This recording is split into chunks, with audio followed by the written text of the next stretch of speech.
May tanong akong yayanig sa iyong pananampalataya ngayon. Kapag ang isang tao ay pumanaw na, alam ba talaga niya na siya ay patay na? Ito ay isang hiwagang matagal nang bumabagabag sa puso at isipan ng maraming mananampalataya. Mula pa sa panahon ng Biblia, ay tinatanong na ito ng mga lingkod ng Diyos. At ngayon ay haharapin natin ang katotohanang maaring magbukas ng iyong espiritu. Sa bawat pagpanaw, ay may kasamang katahimikan na puno ng tanong. Saan napupunta ang kaluluwa matapos ang huling hininga? Ano ang sinasabi ng salita ng Diyos tungkol sa kamalayan ng mga patay? Ito ay hindi basta kwento, kundi aral na may lalim at babala. Ang pag-unawa rito ay maaring magbago ng paraan ng ating pamumuhay ngayon. Maraming Pilipino ang lumaki na may takot at pag-asa tungkol sa buhay pagkatapos ng kamatayan. Ang Biblia ay puno ng pahiwatig tungkol sa kamatayan at muling pagkabuhay. Bago tayo magsimula, mga mahal kong manonood, iniimbitahan ko po kayo na mag-subscribe sa ating channel para lagi po kayong updated sa mga bagong videos na aking gagawin. Paki-like na din ito at share sa iyong mga kaibigan at baguhin natin ang ating buhay sa pamamagitan ng mga salita ng Diyos. Ang bawat talata sa banal na kasulatan ay may dalang liwanag para sa dilim ng kamatayan. Huwag kang aalis dahil ang susunod mong maririnig ay maaaring sagot sa matagal mo ng tanong. Hindi lahat ng katotohanan ay madaling tanggapin. May mga misteryong itinago ng Diyos upang tayo ay magtiwala sa Kanya. Ang kamatayan ay hindi wakas ayon sa pananampalatayang Kristiyano. Ito ay isang pintuan patungo sa walang hanggang kahihinatnan at ang ating kaalaman dito ay dapat humubog sa ating araw-araw na pamumuhay. Sa video na ito ay sisiyasatin natin ang 7 misteryo ng buhay pagkatapos ng kamatayan. Lahat ng ito ay ibabatay sa Biblia at sa pananampalatayang Kristiyano. Hindi ito pananakot, kundi paanyaya sa mas malalim na pananampalataya. Ang layunin ay hindi lang malaman, kundi maramdaman ang katotohanan ng Diyos. Manatili ka hanggang dulo dahil ang mensaheng ito ay maaring para mismo sa iyo. Unang misteryo.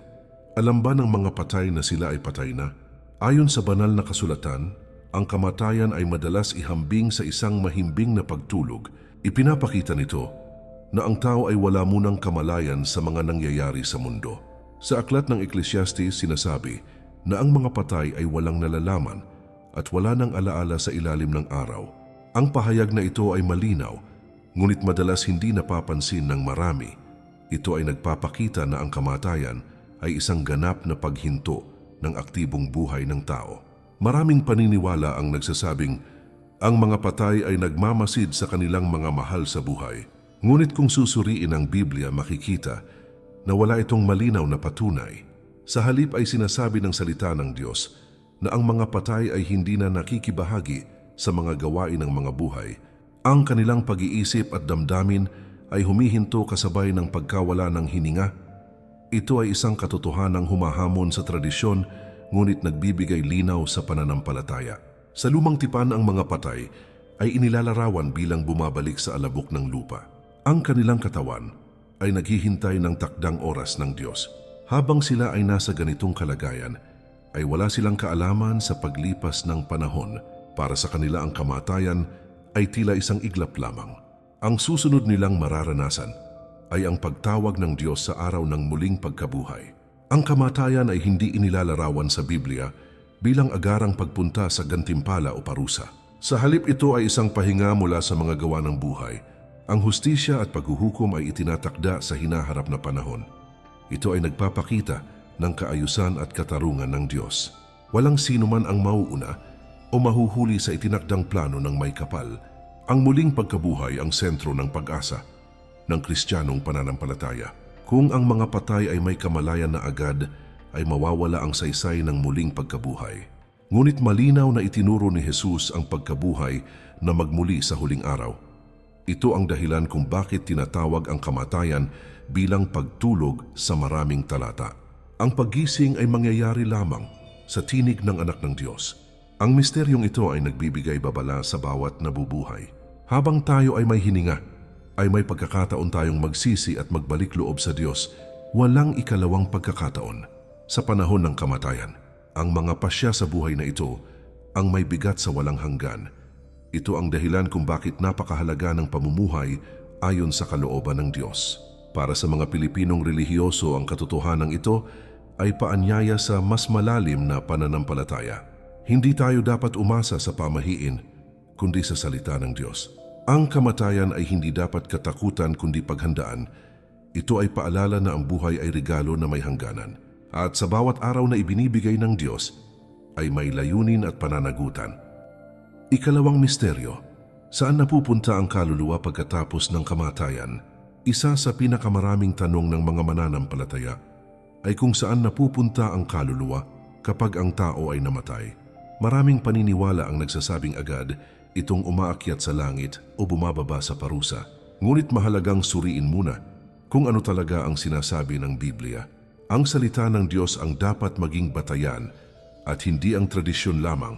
Dito nagsisimula ang ikalawang misteryong nagbibigay linaw sa tunay na kalagayan ng kaluluwa. Ayon sa Biblia, ang kaluluwa ay hindi hiwalay na nilalang na nabubuhay mag-isa. Ang kaluluwa ay ang mismong buhay ng tao na nagmumula sa hininga ng Diyos. Kapag ang hininga ng buhay ay nawala, ay nawawala rin ang kaluluwa. Ito ay malinaw na ipinapakita sa mga talata na nagsasabing ang kaluluwa ay namamatay. Dahil dito, ang kaluluwa ay hindi lumulutang o naglalakbay matapos ang kamatayan. Ang tao ayon sa kasulatan ay bumabalik sa alabok at ang hininga ay bumabalik sa Diyos. Ang pagbabalik ng hininga ay hindi nangangahulugang may malay na pag-iral. Ito ay simpleng pagbabalik ng buhay na ipinahiram ng Diyos. Ang kaluluwa ay hindi nananatiling gising o may kamalayan sa panahong ito. Maraming Pilipino ang naniniwala na ang kaluluwa ay nananatili sa paligid ng mga mahal sa buhay. Ngunit walang malinaw na talata sa Biblia na sumusuporta sa paniniwalang ito. Sa halip ay itinuturo ng salita ng Diyos na ang patay ay nasa pahinga. Wala silang pakikipag-ugnayan sa mga buhay. Ito ay nagbibigay katiyakan na ang mga patay ay hindi nagdurusa o naliligaw. Ang kaluluwa ay muling mabubuhay lamang sa araw na itinakda ng Diyos. Ito ang araw ng muling pagkabuhay na itinuro ni Jesus at ng mga apostol. Sa araw na iyon ay muling tatanggap ng buhay ang tao. Doon pa lamang magkakaroon ng kamalayan ng kaluluwa. Ito ang pag-asang hinahawakan ng tunay na pananampalatayang Kristiyano. Ang ikalawang misteryong ito ay nagtuturo sa atin ng tamang pag-unawa sa buhay at kamatayan. Hindi tayo dapat matakot sa maling larawan ng parusa agad matapos mamatay. Sa halip ay dapat tayong maghanda sa araw ng muling pagkabuhay. Habang tayo ay nabubuhay, ay may pagkakataon tayong ayusin ang ating relasyon sa Diyos. Ito ang paanyaya ng misteryong ito na mamuhay ng may pananagutan at pananampalataya. Ikatlong misteryo.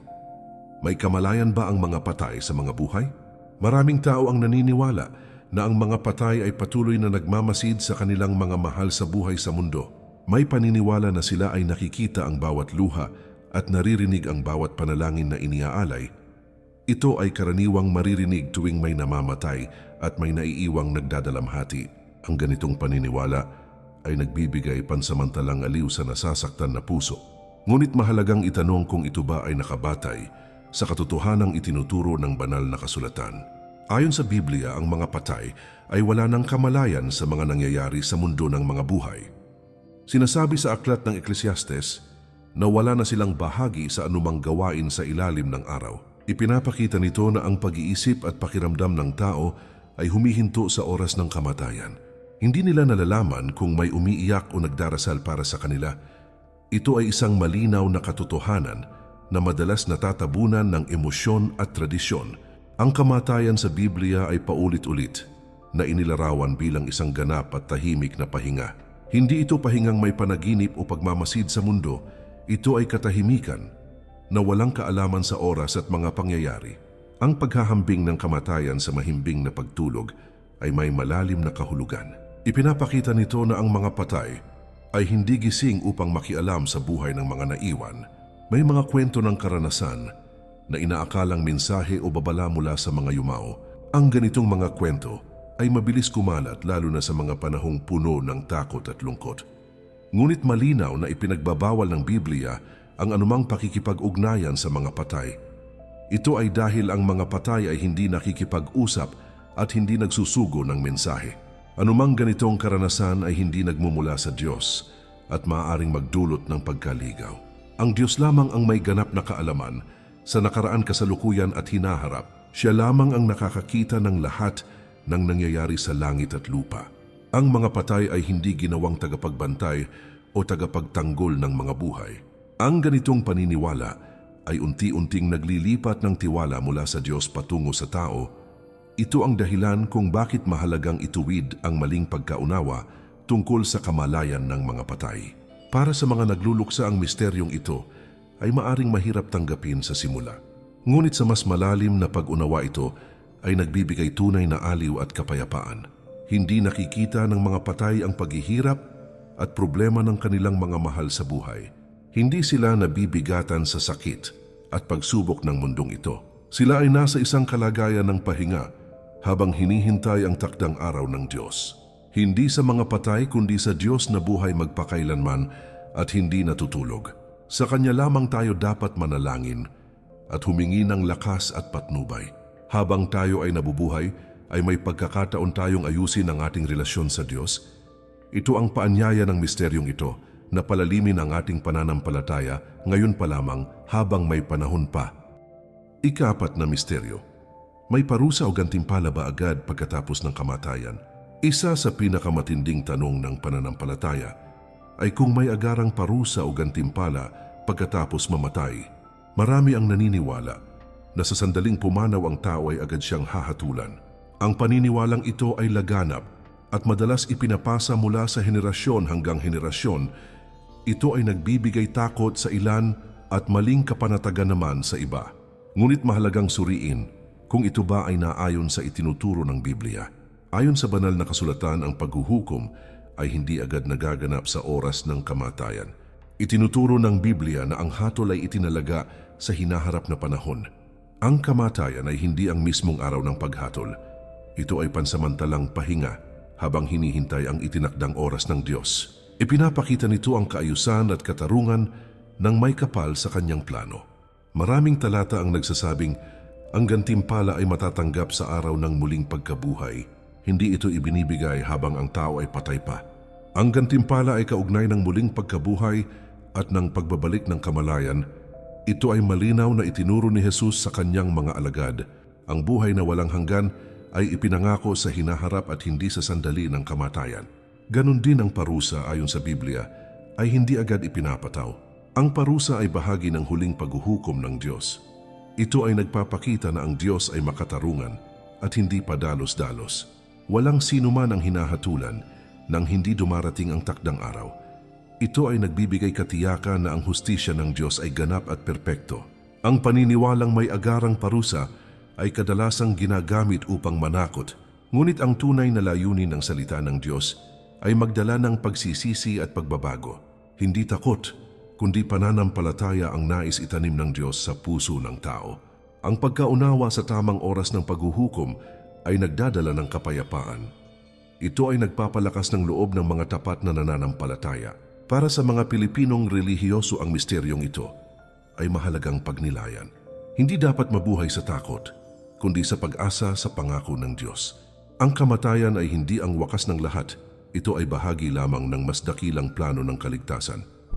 Ang tunay na gantimpala ay naghihintay sa araw na tatawagin tayo ng Diyos muli. Ang ika-4 na misteryong ito ay paanyaya sa tamang paghahanda. Habang tayo ay nabubuhay, ay binibigyan tayo ng pagkakataon na magbago.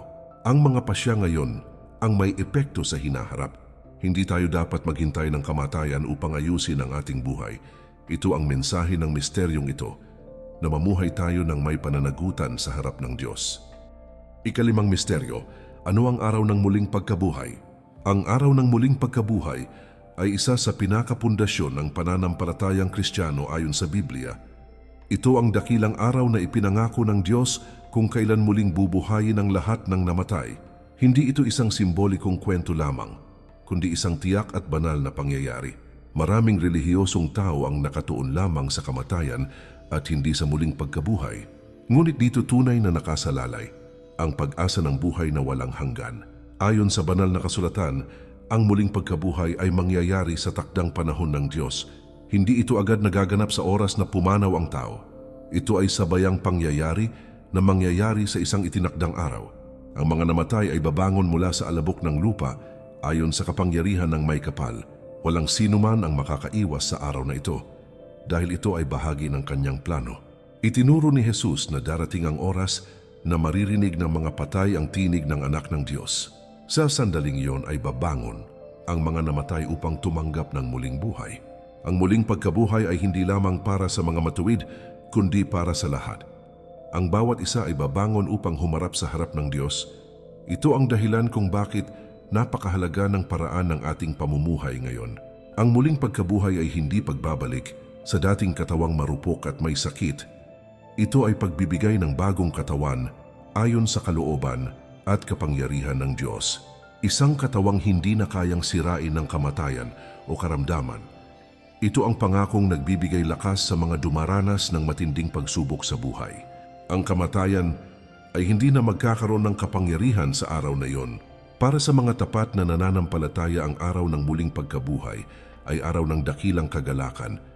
Ito ang katuparan ng lahat ng pangako ng Diyos sa kanyang mga anak. Ang mga luha ay papahirin at ang sakit ay mawawala magpakailanman. Ang buhay na walang hanggan ay magsisimula sa presensya ng Diyos. Ito ang dahilan kung bakit ang pananampalataya ay nagbibigay pag-asa kahit sa gitna ng kamatayan. Ngunit ang muling pagkabuhay ay paalala rin ng pananagutan ng bawat tao. Hindi lahat ng babangon ay tatanggap ng gantimpala. Ang ilan ay babangon upang humarap sa hatol ng Diyos ayon sa kanilang mga gawa. Ito ay hindi upang manakot, kundi upang magbigay malinaw na babala. Ang Diyos ay makatarungan at banal sa lahat ng kanyang pasya. Ang ikalimang misteryong ito ay paanyaya sa mas malalim na pagninilay sa ating buhay. Habang tayo ay nabubuhay, ay binibigyan tayo ng pagkakataon na pumili ng tamang landas. Ang araw ng muling pagkabuhay ay tiyak na darating sa oras na hindi natin alam. Ang tanong ay kung handa ba ang ating puso na humarap sa Diyos. Ito ang hamon ng misteryong ito na mamuhay tayo araw-araw na may takot at pag-asa sa Panginoon. Ika-6 na misteryo.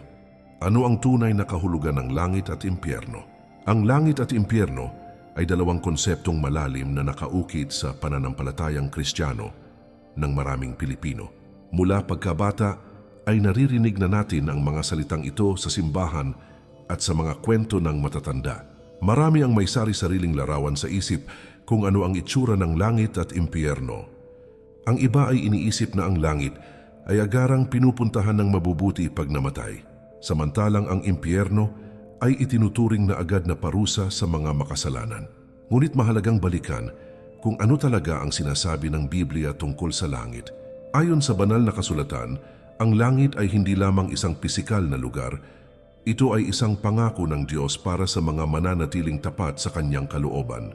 Ang ganap na karanasan ng langit ay kaugnay ng muling pagkabuhay at huling paghuhukom. Ipinapakita nito na ang langit ay bahagi ng hinaharap na plano ng Diyos para sa kanyang bayan. Ang langit ay inilalarawan bilang pamumuhay sa presensya ng Diyos magpakailanman. Doon ay wala ng luha, sakit o kamatayan na mararanasan. Ito ay hindi simpleng pahinga, kundi isang ganap na buhay na puspos ng kapayapaan. Ang relasyon ng tao sa Diyos ay magiging buo at perpekto. Ito ang tunay na layunin ng Diyos sa kanyang mga anak na manampalataya. Sa kabilang banda, ang impyerno ay madalas inuunawa bilang agarang kaparusahan. Ngunit ayon sa Biblia, ang impyerno ay kaugnay din ng huling paghuhukom. Hindi ito agad nararanasan sa oras ng kamatayan. Ito ay resulta ng patuloy at sadyang pagtanggi sa biyaya ng Diyos. Ang parusa ay hindi hiwalay sa katarungan at kabanalan ng may kapal. Maraming maling pagkaunawa tungkol sa impyerno ang nagmula sa mga kwento at tradisyon ng tao. Ang mga larawang ito ay kadalasang ginagamit upang manakot at magdulot ng labis na takot. Ngunit ang Biblia ay hindi isinulat upang manakot lamang ang mga tao. Ito ay isinulat upang magbigay babala at mag-akay pabalik sa Diyos. Ang mga babala ng Diyos ay laging may kasamang paanyaya sa pagsisisi. Ang Diyos ay hindi nalulugod sa kaparusahan ng sinuman. Ang kanyang hangarin ay ang kaligtasan ng lahat ng tao. Ang impyerno ay hindi ginawa bilang kasiyahan, kundi bilang resulta ng malayang pagpili ng tao. Ito ay nagpapakita na iginagalang ng Diyos ang desisyon ng bawat isa. Kasabay nito ay ipinapakita rin ang kanyang ganap na katarungan. Ang ika-6 na misteryong ito ay nagtuturo ng balanseng pananaw sa langit at impyerno. Hindi tayo dapat mamuhay dahil lamang sa takot sa parusa. Hindi rin tayo dapat umasa sa gantimpala ng walang pagsunod. Ang tamang pag-unawa ay nagbubunga ng pagmamahal at pagtalima sa Diyos. Ito ang paanyaya ng misteryong ito na piliin ang buhay na ayon sa kalooban ng may kapal habang may panahon pa. Ikapitong misteryo. Ano ang dapat gawin ng tao habang siya ay nabubuhay? Ang huling misteryo ay hindi na lamang tungkol sa mga patay, kundi para sa mga nabubuhay ngayon. Matapos maunawaan ang kamalayan ng kamatayan at ang pag-asa ng muling pagkabuhay, ay may isang mahalagang tanong. Ano ang dapat gawin ng tao habang siya ay may hininga at pagkakataon? Ang Biblia ay hindi lamang aklat tungkol sa hinaharap, kundi gabay para sa kasalukuyan. Ang ikapitong misteryong ito ang nagbibigay direksyon sa ating pang-araw-araw na pamumuhay. Ayon sa banal na kasulatan, ang buhay ay isang kaloob na ipinagkatiwala ng Diyos sa tao. Ang bawat araw ay may layunin at hindi dapat sayangin sa walang kabuluhang gawain. Habang tayo ay nabubuhay, ay may panahon para magsisi at magbalik loob sa Diyos. Ito ang tanging panahon kung kailan maaaring baguhin ng tao ang direksyon ng kanyang buhay. Pagdating ng kamatayan, ay wala ng pagkakataong gumawa ng pasya. Ang Biblia ay paulit-ulit na nananawagan ng pagsunod at pananampalataya habang may panahon pa.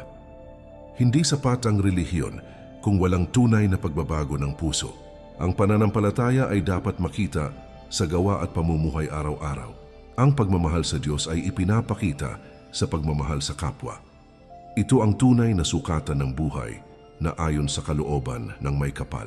Maraming tao ang nag-aakala na maaari pa silang magbago sa huli. Ngunit walang sino man ang nakakaalam ng oras ng kanyang kamatayan. Ang pagkaantala sa pagsunod ay isang panganib sa kaluluwa. Ito ang dahilan kung bakit hinihikayat ng Biblia ang agarang pagsisisi. Ang ngayon ang tamang panahon upang lumapit sa Diyos. Ang ikapitong misteryong ito ay nagtuturo ng kahalagahan ng tamang pamumuhay. Hindi tayo tinawag upang mabuhay sa takot, kundi sa pananagutan. Ang ating mga desisyon ay may epekto hindi lamang sa atin kundi sa iba. Ang buhay na may takot sa Diyos ay buhay na may kabuluhan. Ito ang buhay na may malinaw na layunin at direksyon. Para sa mga Pilipinong relihiyoso, ang mensaheng ito ay paalala ng pananampalatayang isinasabuhay. Hindi sapat ang dasal kung walang pagbabago sa asal. Hindi sapat ang paniniwala kung walang pagsunod. Ang Diyos ay naghahanap ng pusong handang magpakumbaba at magtiwala. Ito ang uri ng pananampalatayang kanyang kinalulugdan. Ang ikapitong misteryong ito, ang pinakatapat na paanyaya ng Diyos sa tao. Habang tayo ay nabubuhay, ay binibigyan tayo ng pagkakataong pumili ng buhay. Ang kamatayan ay darating, ngunit ang paghahanda ay ngayon ginagawa. Ang tanong ay hindi kung kailan tayo mamamatay, kundi kung paano tayo nabuhay. Ito ang hamon ng misteryong ito na mamuhay tayo araw-araw na kalugod-lugod sa harap ng Diyos. Kung ang huling sandali ng iyong buhay ay darating ngayon, handa ka ba talagang humarap sa Diyos? Ito ang tanong na hindi kayang takasan ng sino man, gaano man tayo kabata o katanda. Ang pitong misteryong ating tinalakay ay hindi para takutin, kundi upang gisingin ang ating espiritu. Ang salita ng Diyos ay patuloy na tumatawag sa atin upang magnilay at magbago. Ito ang sandaling dapat nating itanong kung paano natin ginamit ang buhay na ipinagkaloob sa atin. Ang kamatayan ay hindi lamang katapusan, kundi paalala ng katotohanang may pananagutan ang bawat isa. Ang bawat araw na ating ginisingan ay isang bagong pagkakataon mula sa Diyos. Hindi natin alam ang bukas, ngunit hawak natin ang ngayon. Ang pananampalataya ay hindi lamang paniniwala, kundi pamumuhay ayon sa kalooban ng may kapal. Ito ang mensaheng nais ipaalala ng lahat ng misteryong ating napakinggan. Kung ang video na ito ay nakaantig sa iyong puso, huwag mo itong baliwalain. Ang Diyos ay maaring kumakausap sa iyo sa sandaling ito. Ang tunay na pagbabago ay nagsisimula sa isang desisyon. Ang desisyong piliin ng Diyos araw-araw ng iyong buhay, ito ang paanyaya ng salita ng Diyos sa bawat isa sa atin. Mga mahal kong manonood, muli ko po kayong iniimbitahan na mag-subscribe sa ating channel para lagi po kayong updated sa mga bagong videos na aking gagawin. Paki-like na din ito at share sa iyong mga kaibigan at baguhin natin ang ating buhay sa pamamagitan ng mga salita ng Diyos. Ang inyong suporta ay malaking tulong upang mas marami pang kaluluwa ang maabot ng mensaheng ito. Sa pamamagitan ng simpleng pag-share, ay maaari kayong maging instrumento ng Diyos. Sama-sama nating ipalaganap ang katotohanan at pag-asa na nagmumula sa Kanya. Nawa ay patnubayan kayo ng Diyos sa bawat hakbang ng inyong buhay.